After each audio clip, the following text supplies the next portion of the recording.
Ata, Allah haqqında sual vermək günahdır?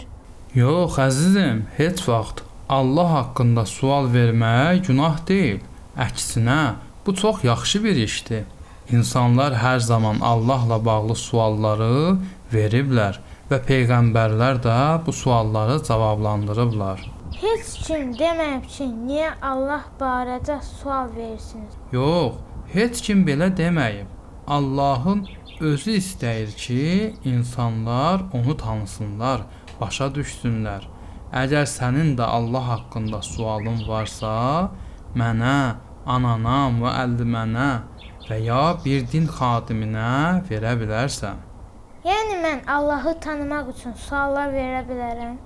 Əlbəttə balam, Allah haqqında düşünmək, sual vermək və öyrənmək çox gözəl bir şeydir. Bu Allahın da sevdiyi bir davranışdır.